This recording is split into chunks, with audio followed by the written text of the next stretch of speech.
Tapi pun, selamat pagi, pemirsa Berita Lampung kembali hadir menjumpai Anda bersama saya Iin Hermayani. Sejumlah berita aktual dan beberapa informasi menarik lainnya telah kami siapkan untuk Anda. Berikut Berita Lampung pilihan hari ini. Berita pagi ini kita mulai dari informasi pelaksanaan UNBK tingkat SMA. Untuk mendukung kelancaran pelaksanaan UNBK, pihak sekolah SMA di Tulang Bawang terpaksa meminjam komputer jinjing atau laptop dari orang tua murid.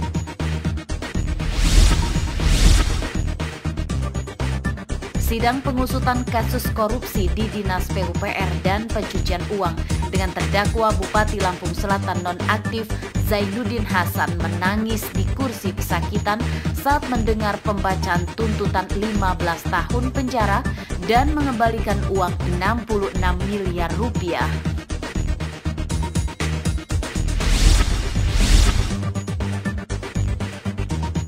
Perkembangan informasi banjir yang melanda Kampung Goras Jaya di Lampung Tengah belum kunjung surut total. 5 hari di pengungsian, warga korban banjir mulai kelaparan. Mereka terpaksa harus patungan uang untuk membeli bahan makanan untuk dimasak dan dimakan bersama-sama.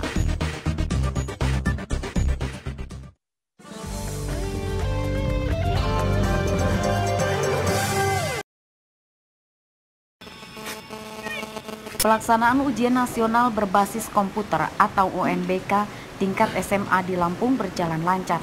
Di antaranya seperti yang terlihat di SMA Negeri 1 Banjar Agung Tulang Bawang. Puluhan siswa tampak serius menyelesaikan soal ujian nasional yang ada di monitor komputer mereka.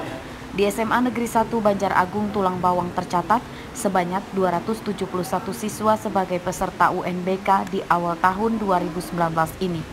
Untuk menunjang kelancaran UNBK, pihak sekolah juga sebelumnya terpaksa meminjam kekurangan unit komputer ke sekolah lain dan orang tua murid. Pada pelaksanaan UNBK ini, pihak sekolah membagi 3 sesi secara bergantian karena keterbatasan unit komputer. Setiap sesi diisi oleh 90 orang siswa yang terbagi di 3 ruangan. Alhamdulillah, kalau persiapan kita sebelum ujian di sini ada 3 kali tryout, 3 kali simulasi. Jadi ada uji coba baik yang dilaksanakan oleh pihak sekolah sendiri atau yang dilaksanakan juga dibantu juga kawan-kawan dari pihak lain untuk tryoutnya. Ya kalau sejauh persiapannya sih ya sudah belajar semua materi kayak simulasi, terus tryout, sama ngulas-ngulas soal lagi.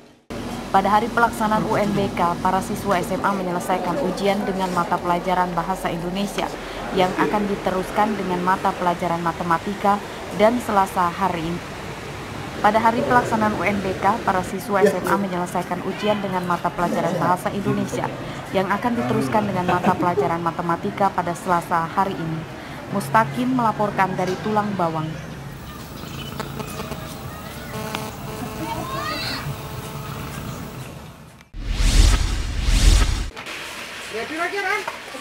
Derita korban banjir di Kampung Goras Jaya, Kecamatan Bekri, Lampung Tengah belum berkesudahan. Seperti yang terlihat pada Senin siang, kaum ibu rumah tangga saling bahu-membahu menyediakan makanan untuk keluarga dan warga korban banjir lainnya. Mereka memasak dengan mendirikan sendiri dapur umum di lokasi pengungsian di sekolah SD Sumadadi, tetangga dusun yang aman dari banjir. Warga korban banjir yang berada di pengungsian ini sudah berlangsung selama 5 hari. Bantuan pasokan makanan untuk mereka dari pemerintah daerah setempat belum juga kunjung datang. Untuk bertahan hidup sehari-hari, warga korban banjir terpaksa harus berpatungan uang untuk membeli bahan makanan dan dimasak di dapur umum. Saat ini bantuan dari pemerintah baru sebatas pengobatan dengan mendirikan posko kesehatan untuk warga korban banjir. Biasanya dimasakin, karena dananya nipis, jadi nggak apa-apa lah kita urunan untuk masak sendiri. Oh, kita sokongan. Karena sudah 2 hari kan, jadi kita masak sendiri nggak apa-apa. Oh, kalau yang pertama kemarin? Kemarin masih dimasakin. Di dapur umum ya? Iya, dapur umum. Kalau untuk khusus hari ini? Hari ini ada dimasakin, cuma kan ini kita inisiatif untuk nambah-nambah, siapa tahu kurang.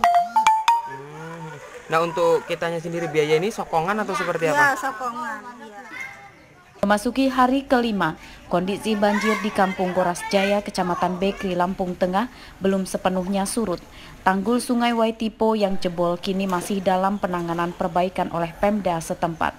Warga yang rumahnya masih terendam banjir hingga kini masih bertahan di pengungsian. Ari Susanto melaporkan dari Lampung Tengah.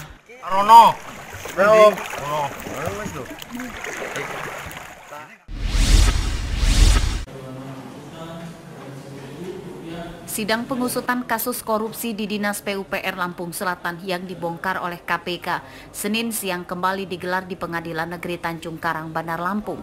Sidang beragenda pembacaan tuntutan ini menghadirkan terdakwa Bupati Lampung Selatan nonaktif Zainuddin Hasan. Terhadap terdakwa Zainuddin Hasan berupa pidana penjara selama 15 tahun dikurangi selama terdakwa Zainuddin Hasan berada dalam tahanan dan pidana denda sebesar 500 juta rupiah subsidiar dan kurungan dengan perintah terdakwa tetap. Pada sidang ini terdakwa Zainuddin Hasan menangis di kursi pesakitan setelah mendengar dituntut 15 tahun kurungan penjara dan mengganti uang kerugian negara sebesar 66 miliar rupiah dan denda 500 juta rupiah subsidiar 5 bulan. Sidang pembacaan tuntutan kasus korupsi V proyek Dinas PUPR Kabupaten Lampung Selatan yang dibacakan jaksa penuntut KPK Wawan Sunarwanto berlangsung selama 5 jam. Dalam putusan dakwaannya, jaksa penuntut terdakwa secara sah melawan hukum dengan melakukan tindak pidana korupsi dan tindak pidana pencucian uang sesuai dengan pasal 12A, 121 dan 12B Undang-Undang Republik Indonesia Nomor 31 Tahun 1999 dan pasal 3 tentang tindak pidana pencucian uang. Arsadi Saputra melaporkan dari Bandar Lampung.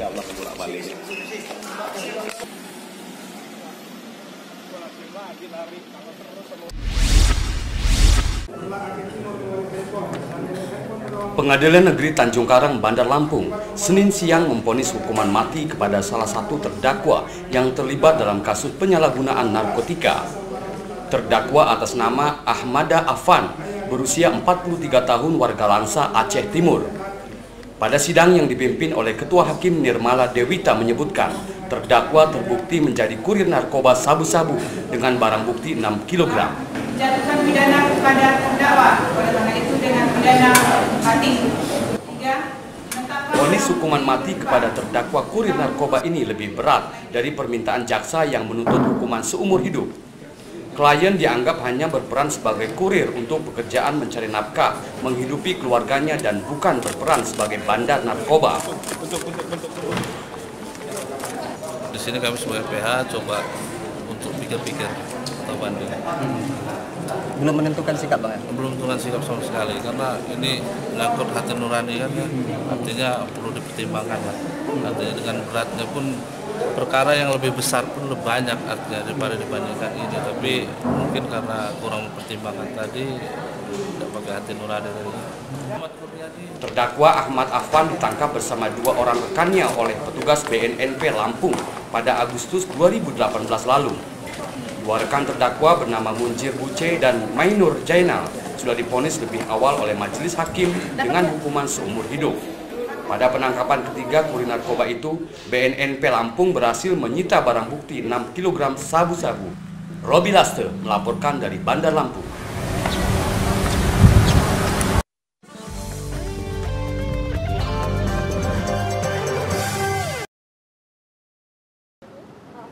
Pemirsa, Anda masih bersama kami dalam Berita Lampung.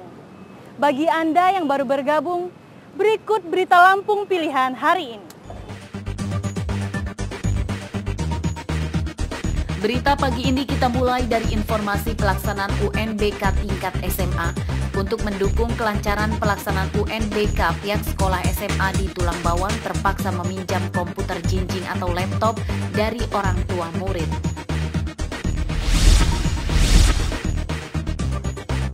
Sidang pengusutan kasus korupsi di Dinas PUPR dan pencucian uang dengan terdakwa Bupati Lampung Selatan nonaktif Zainuddin Hasan menangis di kursi kesakitan saat mendengar pembacaan tuntutan 15 tahun penjara dan mengembalikan uang 66 miliar rupiah.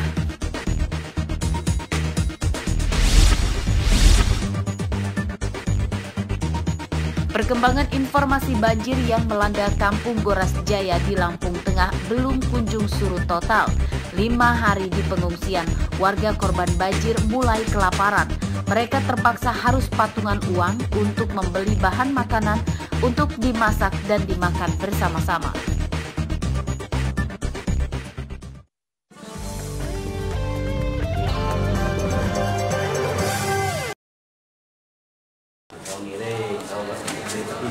Satuan Reskrim Polres Waikanan Senin siang berhasil menangkap seorang DPO kasus pencurian dengan kekerasan bernama Gideon Kristianto.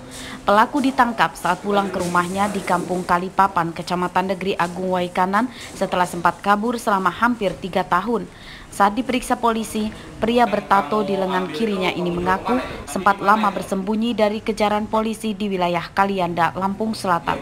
Karena kehabisan uang untuk hidup, pelaku pun akhirnya pulang ke rumahnya dan berakhir dengan ditangkap polisi. Pelaku mengaku uang seluruh hasil kejahatannya telah habis untuk berfoya-foya dan biaya hidup selama buronan. Pak mencuri ini bang, gimana? Minjem pak. Minjem? Iya, minjem alasan buat beli rokok, terus pergi. Balikin? Jualnya ke Bang Andi Kalianda. Dari hasil pemeriksaan polisi, pelaku Gideon ini terlibat aksi pencurian dengan kekerasan di 27 TKP di 3 wilayah berbeda di Lampung. Aksi pelaku mulai mencuri motor, meminjam motor temannya namun dibawa kabur hingga membobol rumah kosong. Pelaku ini telah melakukan pencurian dengan kekerasan pada tahun 2016 di area Hutani. Jadi pelaku ini pelaku 365 yang sudah DPO sama kita selama kurang lebih 3 tahun. Pelaku ini sudah melakukan kurang lebih 27 TKP di kabupaten yang berbeda. Untuk di Waikanan itu ada 16 TKP, kemudian untuk di wilayah Tulang Bawang ada sekitar 7 TKP, dan di wilayah Natar, Lampung Selatan itu ada sekitar 4 TKP. Untuk mempertanggungjawabkan perbuatannya, pelaku diancam dengan hukuman paling lama 7 tahun penjara. Ardio Haba melaporkan dari Waikanan. Oh baru ya? Iya.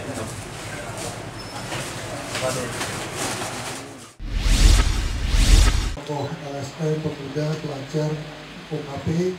Jajaran kepolisian Polda Lampung terus melakukan sosialisasi pemilu berlangsung aman, damai, dan sejuk.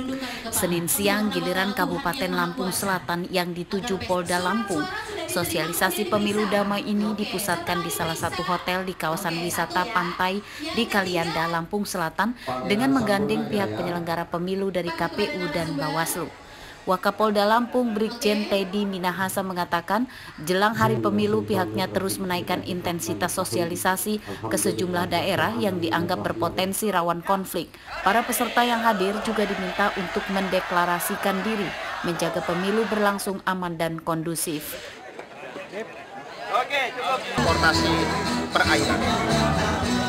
Contohnya di Sebesi dan Setuju ya. Di situ ada beberapa TPS. Dari data Polda Lampung terdapat 3 daerah yang berpotensi rawan konflik pada pemilu 2019 mendatang. Pemetaan daerah rawan konflik ini dalam tahap pengawasan dan pembinaan oleh personil TNI dan Polri agar gangguan keamanan tidak benar terjadi. Masyarakat diminta tetap menjaga persatuan dan kekeluargaan meski berbeda pandangan politik pada pemilu mendatang. Ari Susanto melaporkan dari Lampung Selatan. Oke, satu ya. Yang ketiga.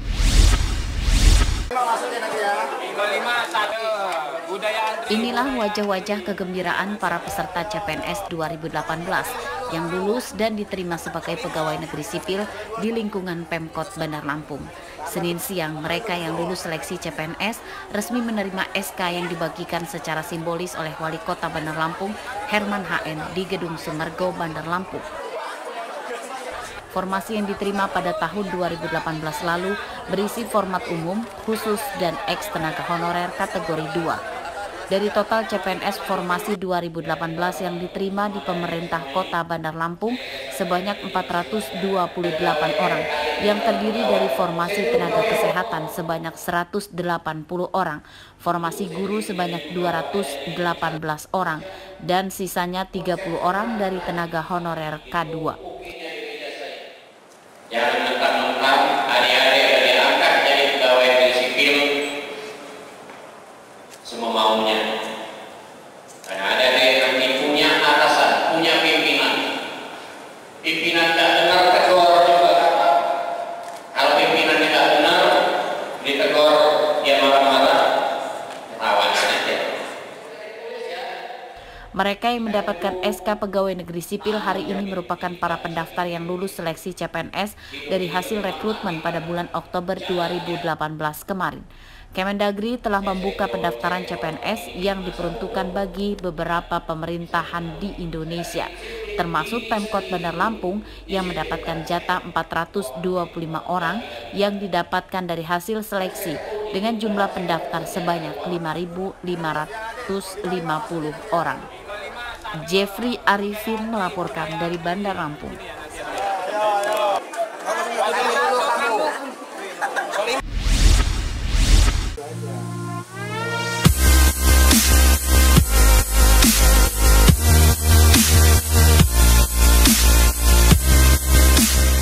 Tak ada gading, kayu pun jadi.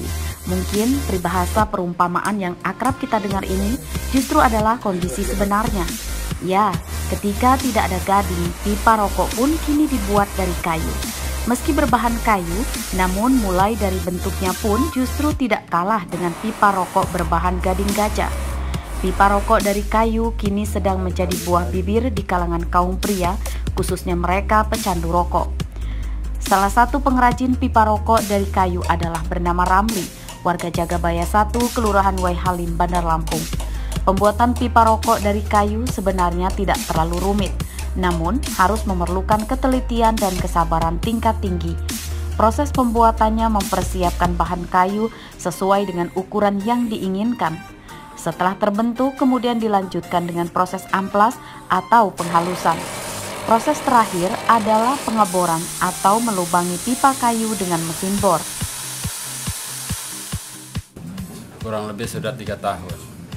Kendala-kendala yang dihadapi untuk ini, kesulitannya? Untuk kendalanya kita mencari bahan seperti gali asem, itu sulit kita. Karena dia mencarinya di Pulau Jawa. Jadi kalau kayu setinggi, itu banyak di pulau-pulau laut, di mana saja pasti banyak. Kalau yang untuk yang mudahnya itu kayu kemuning, karena kesannya seperti gading. Pipa rokok dipercaya para penggunanya dapat mengurangi racun nikotin yang masuk ke dalam tubuh.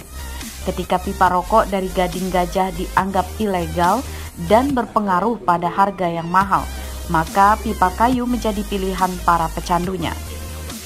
Kalau gading monoton, itunya bentuknya sedikit, seperti itu aja.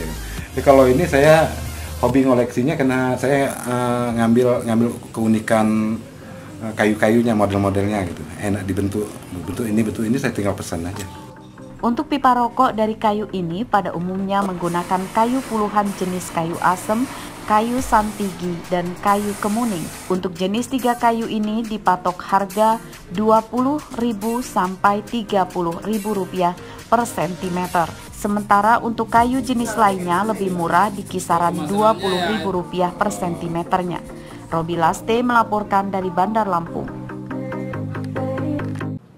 Pemirsa, informasi tadi menutup perjumpaan kita kali ini. Saya Iin Hermayani beserta redaksi yang bertugas berterima kasih. Selamat beraktivitas kembali. Sampai jumpa.